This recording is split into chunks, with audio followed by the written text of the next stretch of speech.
word from FanDuel. It's playoff time in the NBA and NHL. Baseball is in full swing, and FanDuel is your place to bet on every single game. Right now, new customers get $150 in bonus bets guaranteed.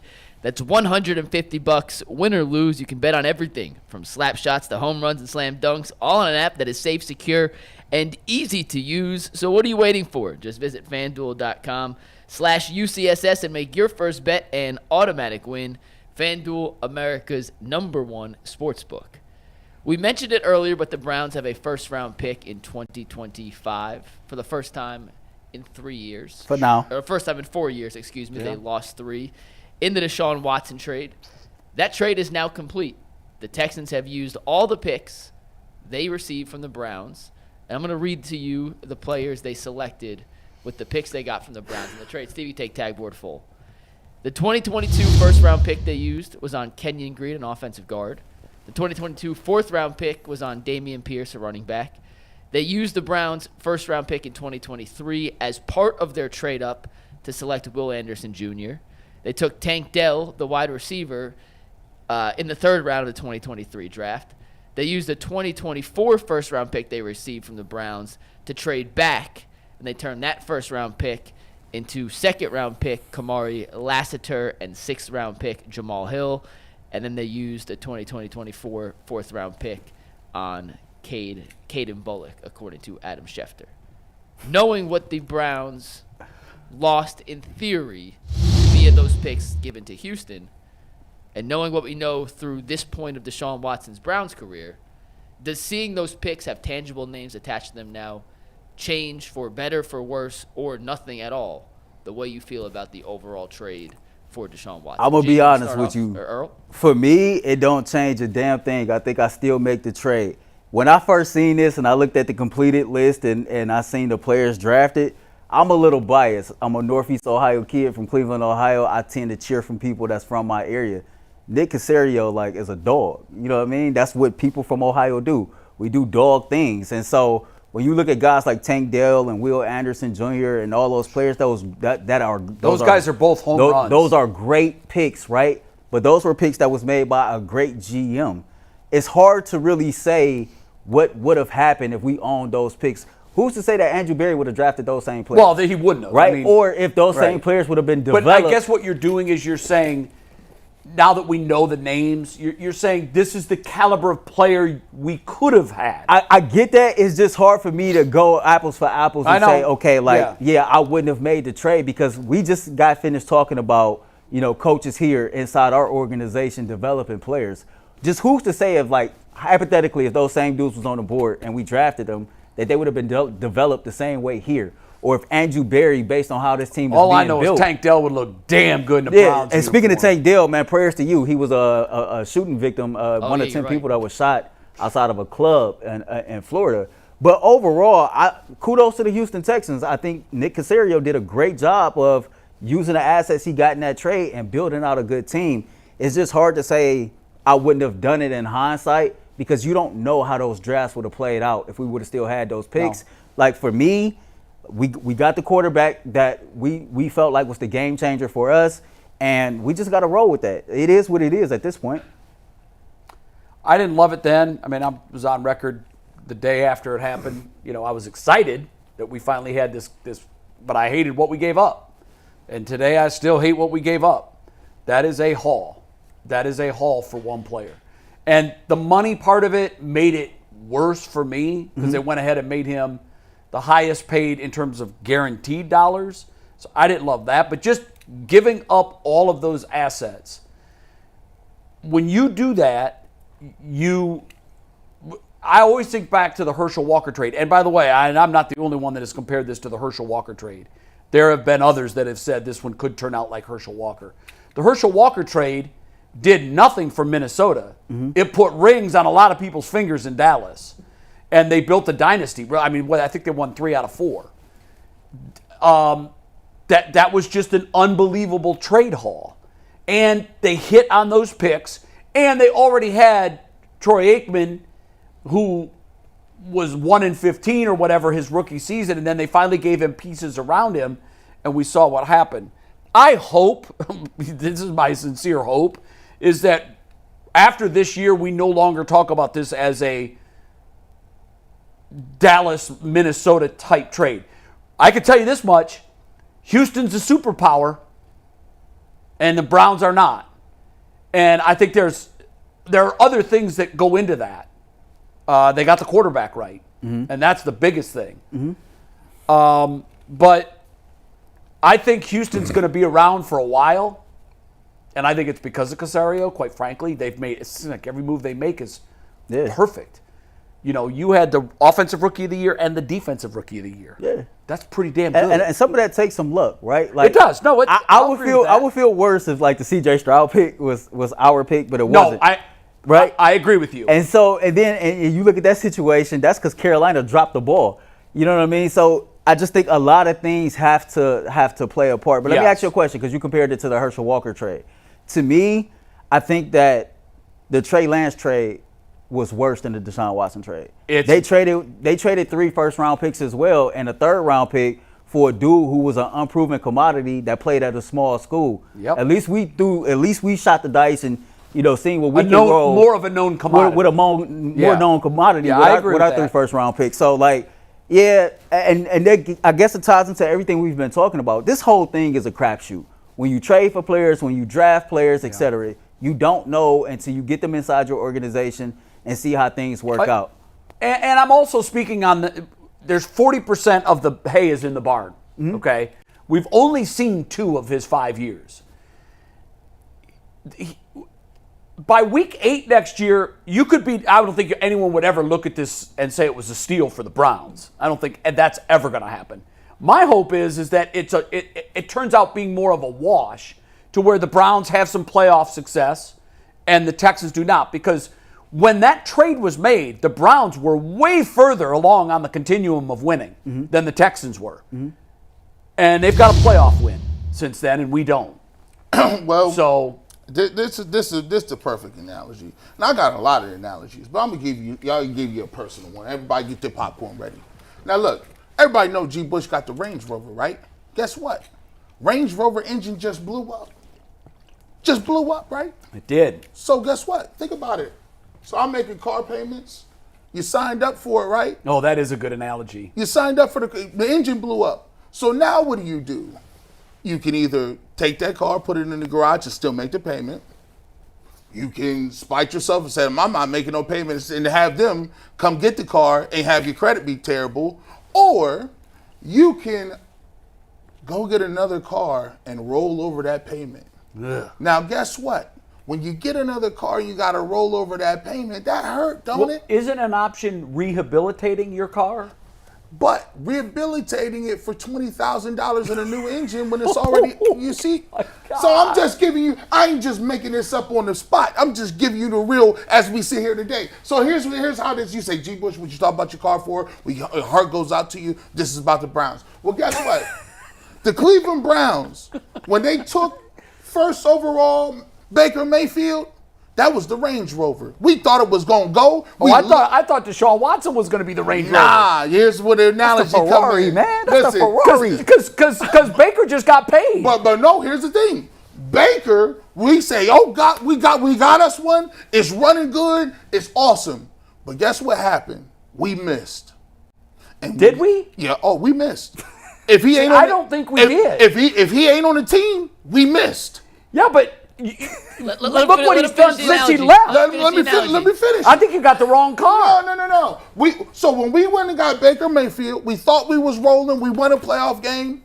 And when it came time to solidify the deal, to sign him long term, to get him under contract so the rest of the team can actually expand and we can get where we want to go, the engine went up. The engine goes out. Yeah, but see, here's the problem with that. Not finished. Baker Mayfield has won a playoff game since then. But hold on. But here's the thing. When you get rid of that car goes to the lot, or you get rid of it, you get another one. Guess what? The next owner can come and say, you know what? Look at that Range Rover over there. That's a nice body on that. What's wrong with that? They said, man, the engine's going out. Guess what? They got somebody that can fix the engine. They got an offensive coordinator, a team, a mechanic that can fix it. They fixed that Range Rover up. It didn't cost them $20,000. They fixed it up, got a bargain, and rehabilitated. Now they driving around. Hung, A.G. Bush. Hey, you like this Range Rover we got? This is yours. So isn't that the winner? So they won, but for the Cleveland Browns, you got to understand this. When you miss, you got to roll that payment over because you got to get to work. You got to have a car, so you're not worried about the price. Yeah, but they were at the end of the payment book with Baker Mayfield. Here's the car was paid off. No. That car was not paid off. We paid for Baker Mayfield with 1-31. That happened before he came around. But that's how we got that money. And so when you got Deshaun Watson. You got Deshaun Watson here, and you say, well, you paid too much for it. It's 3 first-round draft picks. It's too much money. It's not just the 3 first rounds. It was 6 picks total. But guess what? When the car dealership got the gun to the head and you got to get to work, the price is the price. The Cleveland Browns had to roll that money over. So the price they got for Deshaun Watson, is it above market price? Sure it is. Am I going to have to pay above market price for a brand new car? Sure it is. But guess what? When that engine blow out and you don't have no other options, the Cleveland Browns needed to get it done. The reason I look at that is not being a fair analogy. I thought where you were going was Deshaun Watson was going to be the Range Rover. I just want to know who got the Range Rover. So you said right now the Buccaneers got the Range Rover. Okay, so touche, right? Because it's tax time. Well, it's at the end of tax time, and right? This is what people do with their tax money in the hood, right? They go buy like old foreign cars that didn't had engine problems, that didn't have brake problems. And they go fix them up. And then they go fix them up, because guess what? It's a Range Rover. They looking at the outer body. Right. They ain't looking at the guts of it. So maybe Baker Mayfield is your tax time Range Rover. There it is. That's what that is. He's your tax time Range Rover. That J.D. Rider, that 22%. Right. It's going to get you through the summer. You're going to flaunt it in the hood. Here's the beauty of this argument. And by the winter, you're going to need a new car. Here's the beauty of this argument. Through 2 years, if you're going to call it what it is, Deshaun Watson has been a lemon. And I don't think there's anybody that can dispute that. When you give up 6 picks for a guy and he gives you 11 games and no playoff wins, you can't say I got my money's worth. You just can't. But you still making payments, the beauty of this is, let's use the car analogy. After 2 years, they realized we got a lemon. There's something called the lemon law. Yeah. You can turn that car in and get a new one. Right. If Deshaun Watson rolls into camp this year and he's not the lemon, he's the lemon's replacement, and we got 3 more years on paying for this. It works. That's why I'm saying I'm holding out hope.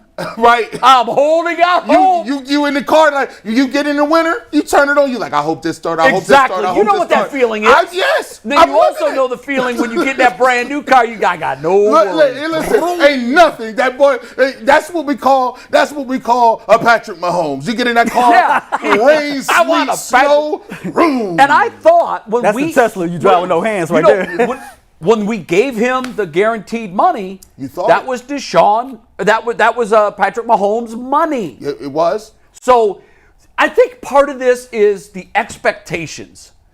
A lot of times, New York Yankees go out and they sign the available free agent. And he goes to New York and they find out right away, oh, this dude ain't built for New York. He's not. He didn't understand how bright these lights are. He did not know that the media comes in every day with a hatchet in one hand and a baseball bat in the other. And some guys can take that and some guys can't. So the only reason I'm saying that is because when you go to the New York Yankees, the expectations are up here. So if you were playing here before, they need you to play here now because you're in the pinstripes and you're getting paid. And part of Deshaun Watson's runway to his career in Cleveland was the fact that he came with such high I was told by everybody, we got our guy now. He was the missing link. And so that was tough on him. And Jay, sometimes when you get a new car, right, and you do get a new car, you're like, oh, the brakes are scrubbing. You ain't got a problem. You're like, okay, it's annoying. Take it in, it's under warranty, fix it. Yeah, okay. Then something else. Oh, wow. So what's wrong with this radiator? Because there were multiple problems. You're like, this radiator, let me go in. They said, oh, there's no problem, Mr. Bush. We'll get that fixed. Now here's the thing: after you making that premium payment, you don't want no more bumps in the road. No, you just want to start it and go. So we're on payment number 25. Right. We done made 24 payments. Right. 2 years is in the book. We got 36 more payments to go. Right. I can't make those 36 payments getting what I got for the first 24. There it is. Right. I need the Maserati hitting on all 8 cylinders. And when I pull up to my friend's picnic, I don't want no smoke coming under the hood. Don't you embarrass me out here in front of these white folks. Don't you do it. Don't you do it. You got me out here looking crazy. I love your analogy. That's it. That's it. That's it. Jay come out there. Oh, everything okay, G. Bush? No, it ain't okay, Jay. My car's smoking. My girl's talking in a foreign language. I told you about this car. Jay, I hear everything you saying, and I kind of go back to a conversation that me and Tyvis had, right? I think all the criticism, everything that anybody can say about this being incomplete so far, that's accurate, right? And I try not to use the word fair because life ain't fair. And you know what? If you want a fair, go to the fair. But the reality of it never heard is, that. I like that. But the reality of it is, it's analogy day here at UCSS. So that's good. If you want it's hard to really get an assessment on Deshaun Watson because we have still yet to see him play a full season. You're right. Right. And that's why I say there's still time. Yeah, But here's the thing for me. I'm optimistic because we're only 40% through the deal. Yeah, right. And do you think if he wins a Super Bowl in year 5, anybody's going to remember years 1 and 2? No, we're not going to care. Never. We're not going to care. Because at that point, my car won the Indy 500. I don't care that it smoked when I came to the family picnic and embarrassed me. I don't care because I've got that trophy, and that trophy is forever. So here's the bad news for Deshaun Watson is, to this point, you cannot make a case that we got over on Houston. That's not even possible. Right.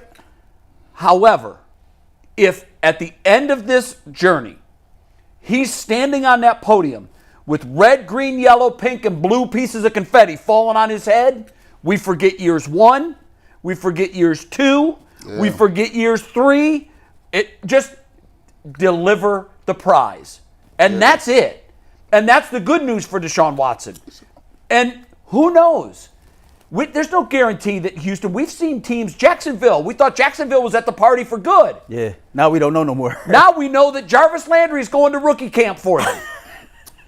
Hey, this league, life comes at you fast in this league. Yeah, it does. Just because you figured it out one year, it does. Now Houston comes into the season with bullseyes all over. But, Daryl Ryder asked Deshaun Watson at that press conference, he said, what do you hope to be different for you in this 2024 season? Deshaun looked dead in his face and said, I don't hope for anything.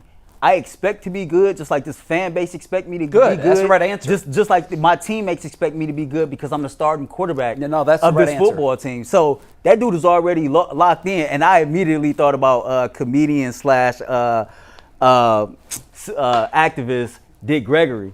He said, man, if you hope don't work. Yeah, hope's not a plan. Yeah. Hope is not a plan. It's not a plan. Now, the one thing that, no player can impact the luck that he gets. And here's the thing that I look at. He hasn't gotten a break since he got here. No, he hasn't. It's all gone against him. And if you believe in karma and fate and, everything balances out, he's due a break or two. He's due a healthy 17-game season. And then let's see what we get. We have not had a full season to judge this man on yet. Yeah. You know how we say this. You know how good. This is why we think he's still good, because we know. Well, the last time we saw him, he was great. G. Right, he was great, and we still. If you say, all right, can the Browns go to the Super Bowl? And they don't say if Myles Garrett get 25 sacks or Nick Chubb get 2,000 yards. No. They say if Deshaun Watson is Deshaun Watson. It's a quarterback's league. So therefore, you will go as far as your quarterback takes you. You know he got it. It's somewhere. So he's the only chance for the Browns to get where they want to go, and that's a little uncomfortable to say because you ain't seen it in a while. But we know it's in his DNA. You don't grow that gene. You're born with that gene.